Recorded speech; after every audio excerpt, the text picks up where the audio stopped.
வெற்றிக்கழக வழக்கறிஞர் பிரிவுக்கு ஒரு சின்ன வேண்டுகோள். என்ன வேண்டுகோள்னா, நேற்று தமிழக வெற்றி கழகத்தோட தலைவர் திரு தளபதி விஜய் அவர்கள் வந்து தொடர்ந்து வலைதளத்தில் விமர்சித்து கொண்டிருக்கும் சாட்டை துரைமுருகன் அவர்கள் வந்து நேற்று ஒரு வீடியோ பதிவிட்டிருக்காரு.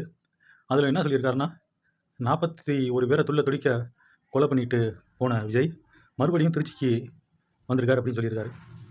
அதாவது இது வந்து ஒரு தேவையற்ற பதிவு, இது வந்து ஒரு தேவையற்ற விமர்சனம். ஏன்னா இது வந்து நடந்தது ஒரு விபத்து. இது வந்து இப்போ வந்து சிபிஐ விசாரணையில் இருக்குது, வழக்கு நீதிமன்றத்தில் இருக்குது. அது இருக்கிற பட்சத்தில் வந்து விஜயை வந்து குற்றவாளி, கொலையாளி என்று சொல்வது வந்து கண்டிக்கத்தக்கது. அதுபோக வந்து விஜய் யாரும் வந்து கொலையும் பண்ணலை, அது ஒரு விபத்து. ஆனால் அதை கொலை பண்ணிட்டோம்னு சொல்லி 41 பேரை துடிக்க கொலை பண்ணிட்டாரு அப்படின்னு சொல்லி விமர்சனம் பண்ணிட்டு இருக்காரு. அதனால் தயவு செய்து வழக்கறிஞர்கள் வந்து சாட்டை துரைமுருகன் மேலே வழக்கு பதிய வேண்டும் என்று நான் ஒரு தாழ்வான வேண்டுகோள் விடுகிறேன்.